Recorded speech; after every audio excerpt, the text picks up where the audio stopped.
For a few years in the 1970s, the Mr. Asia Syndicate made millions. Heroin creates its own market. It acts like a form of plague. Until jealousy, betrayal and murder brought it all crashing down. Then he just pulled out a gun, shot her in the back of the head, and then said to Wayne, "You're going to help me bury her."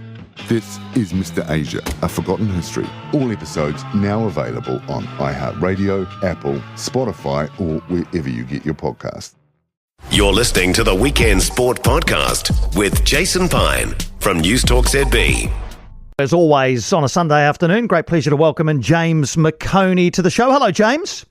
Hi, Piney. You've had a little weekend in Auckland, have you? I have, and I know you know that because, can I say, it was an absolute honour to be in the Alternative Commentary Collective commentary booth the other night as you called your Chiefs to another victory. Yeah, it was great to have you there, Piney. I mean, no pressure. I couldn't work out what your hand gestures were. Were you going up the Chiefs? I'm hoping. I was. If it wasn't obvious, maybe I need to work on them. Yeah, you do. Yeah, there was fingers involved. I couldn't work it out. But the thing is, the Chiefs. I mean, it was a wet game. It was a horrible game. I think the Chiefs deserved it, but I also thought there was an incredible non-try by Harry McLaughlin-Phillips, the Queensland Reds first five. And it was so close. And I mean, he partially bobbled the ball when he slid over the goal line, but it felt like it was a try. They should have given that. I mean, you can't come back. I mean, are we going? It's too much of a fine-tooth comb for me. It looked like a great try, but meanwhile, there's lots of other things that they let go in rugby. So, what would I know, Piney? In the end, the Chiefs got it done, and Sean Stevenson, 100 games. That sort of sneaked up on me, but hey, what a great servant he's been. Absolutely, and I just feel like the Chiefs, all of the other New Zealand sides sort of tend to be, I don't know, picking their way through inconsistency. I mean, the Crusaders won in Fiji yesterday for the first time, so they're back up to second, but the Hurricanes losing last night to the Blues, who have been underwhelming. The Highlanders lost again.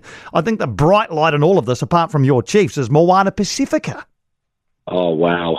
I know. What a game. And it looked like they were going to get undone by Joseph Suali'i. So imagine that, the sort of highest profile, probably highest paid Pacifica player on the other team, looking $1 million, or every bit of his $2 million or $4 million Australian dollars. But then what happened is that I think early in the second half, Artie Savea tackled him and sort of drove him back about 7 metres, and then a few minutes later he got the ball and shrugged him off. And I was thinking, okay, that is a welcome to rugby moment, from basically the sort of the big chief on the block, and that is Artie. He leads that team so well, but the style of the tries was incredible. Just champagne rugby on a sunny afternoon in the North Shore.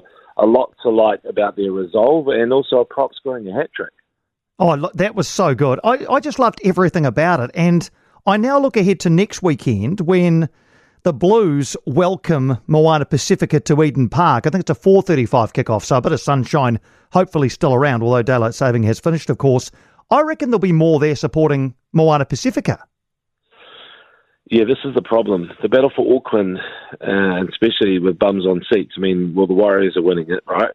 And then the Blues, it's hard to tell with Eden Park how many they get there, but it didn't look good last night against the Hurricanes, and they had some epic battles just recently. Last season, the last regular season game last year between the Blues and the Hurricanes was one for all time, wasn't it? And yeah, it was. There were test match vibes last night too, but I think Duplessis Kirifi summed it up pretty well when he just said, it's just small moments will decide games, and I think he won a turnover, and then he conceded a turnover attempt. It came down to that kind of stuff, and Bowden slotted his goals.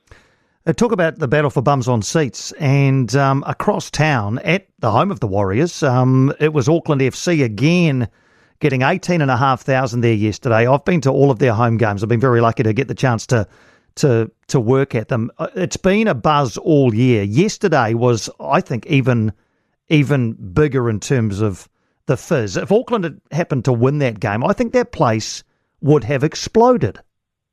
I know, and that's the other thing. I mean, if the Wars are winning, then Auckland FC are in second position, aren't they? And it's really hurt the Blues in particular. I mean, it was a 1-1 draw in the end, but you could tell when you're watching the highlights, because I missed the game live, just the energy and the crowd noise. It's just like nothing else I've really seen in New Zealand football, not on a regular basis like that. So they're onto something special there. It was a bizarre muddled game. I will say at the end, their most experienced player, Hiroki Sakai, the Japanese international, missed a pretty good chance that fell to his left foot. Of course, he's a right footer. But I would say that if you're a young footballer out there, or if you've got a young footballer in your family, at least get them to have a decent shot off their weaker foot. You've got to have it for moments like that, Piney. Look, as that ball came across to him, I remember this so distinctly. I think everybody, it was almost like that moment, before a goal's scored, where there's just that split second of silence. Everybody just holds their breath and then gets ready to explode with ecstasy. Unfortunately, that didn't come, but there was just that split second of silence as Sakai approached the ball. And like I said, if that had gone in, I don't know what would have happened to that ground, But instead, because it fell to his left foot, he pretty much passed it to the keeper. Yeah. And so you do have to just work it out. I don't care what you do, practice against the wall, whatever it is with your weak foot. Work, find a way to volley with it and to shoot with it, and then you will not get yourself into a problem like Sakai had yesterday. It would have, like you say, the place would have exploded. A couple of other matters. We've been speaking about the depth building in New Zealand cricket, particularly in the white ball side. A fairly new look side wrapped up the 3-0 series win over Pakistan yesterday in Mount Maunganui. There are some quite exciting and promising young cricketers starting to make a bit of a name for themselves. Yeah, indeed. Reece Mariu, remember the name. He scored a 50 on debut yesterday, and I think it's time for these players to step up and make the team. It's always been quite a close shot when you think about how long players can stay in the side. And I know that we've watched, witnessed excellence with people like Tim Southey, Trent Boult, Kane Williamson and Ross Taylor, so we've been spoilt. But now I just think, well, it is time for this new generation to come through, because even though we've had that golden era and we've made, World Cup finals and we've won that Test championship, to be honest, I feel like we've still been a step behind Australia and some other top sides. We really haven't been able to compete with Australia that entire time. So it's up to the next generation to do it. And to be honest, I was a bit disappointed to see that Kane Williamson has decided not to play because he's commentating in the IPL, not playing, commentating.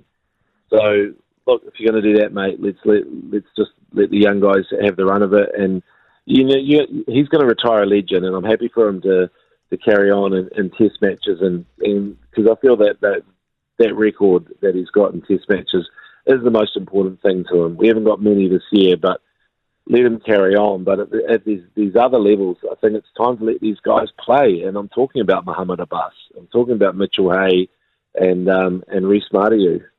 Just give them the spot. Did you, just on Kane Williamson, did you see that clip where they've basically used AI to change his language from English to Hindi?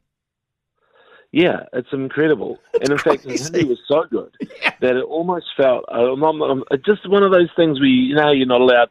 No one's allowed to do an Indian accent anymore, Piney. But they pretty much forced him into it with this AI, and it was perfect. I mean, he was speaking Hindi in this AI clip. But I was just thinking, okay, that's one of those things where initially I was going, what is going on here? I know. It was quite confronting almost, wasn't it? It was. And, good on them. It's just AI is taking over, I must say I've dabbled with AI songwriting and it's fun, It's not bad. But, yeah, and obviously, you see a lot of images that you could tell are AI now.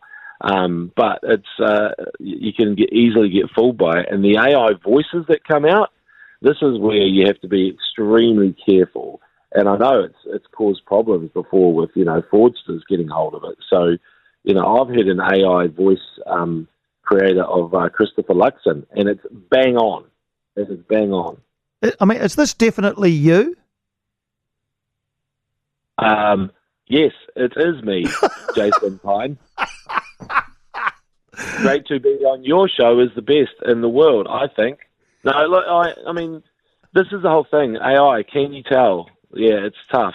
It is tough, but it's going to be interesting in our industry anyway. Will you get AI Piney?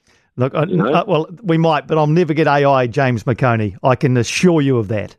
Look forward to chatting next Sunday with you or someone who sounds like you. Thanks, mate. For more from Weekend Sport with Jason Pine, listen live to News Talk ZB weekends from midday or follow the podcast on iHeartRadio.